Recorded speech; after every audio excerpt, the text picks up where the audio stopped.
பார்லிமெண்ட்ல ஒன்றிய அரசை ஒதுக்கி ஓரங்கட்டி சூன்னு சொல்லி உட்கார வச்சிருந்திருக்காப்ல சு வெங்கடேசன். வேற எந்த பிரச்சனையும் கிடையாது. திருப்பரங்குன்றம் அவர் எம்பியா இருக்கிற அந்த மதுரையில உள்ள திருப்பரங்குன்றத்தோட பிரச்சனை, அதுவும் இந்த சங்கிகளால நடத்தப்படுற பிரச்சனை. அவர் கேட்ட கேள்விக்கு ஒரு சங்கி பேல்டையும் பதில் இருக்காது. இந்த கட்டிடத்திற்குள்ளே 12 திருவுருவச் சிலைகளை நீங்கள் வைத்திருக்கிறீர்கள். யாருடைய சிலைகள் தெரியுமா? சிவன், விஷ்ணு, பிரம்மா, துர்கா, மிதுனா, மஞ்சுஸ்ரீ, யோகினி, லிங்கேஸ்வர் என்ற 12 திருவுருவச் சிலைகளை வைத்திருக்கிறீர்கள். ஏன் கிறிஸ்துவம் சார்ந்த திருவுருவச் சிலை ஒன்று கூட உங்களுக்கு கிடைக்கவில்லையா? திருக்குரானினுடைய திருவுருவ அடையாளம் ஒன்று கூட கிடைக்கவில்லையா? இன்னைக்கு ஒரு புக்கே எல்லாரும் வாங்க.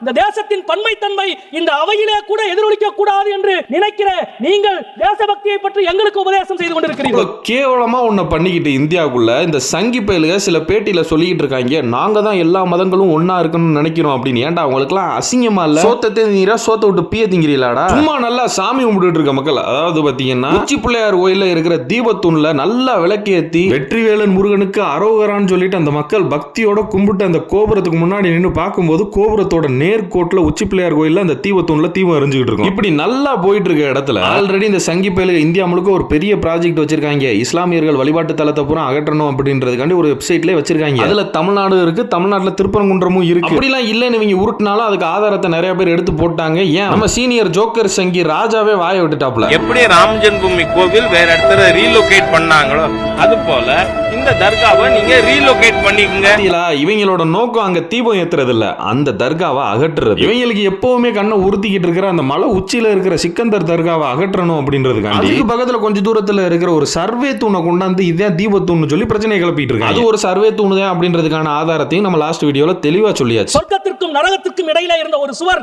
இடிந்து விழுந்து விட்டது. அந்த சுவரை நீ கட்ட வேண்டும், நான் கட்ட வேண்டும் என்று இரண்டு தரப்புகளும் போரிட்டு விட்டு கடைசியில் சொர்க்கத்தின் தரப்பில் இருந்தவர்கள் சொன்னார்களாம், நாங்கள் வழக்கு தொடுக்க போகிறோம் என்று. உடனே நரகத்தின் தரப்பில் இருந்தவர்கள் சொன்னார்களாம், நீ வழக்கு தொடுத்தால் உன்னால் வெற்றி பெற முடியாது, ஏனென்றால் தீர்ப்பு சொல்ல வேண்டியவர் எங்களின் பக்கம் இருக்கிறார் என்று சொன்னார்களாம்.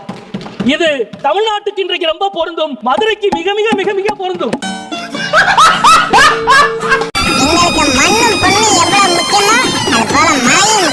நம்ம சீனியர் ஜோக்கர் சங்கி நடிச்ச கந்தன் மலையோட ரிவ்யூ பார்க்கணுமா? வெயிட் பண்ணுங்க, வரும்.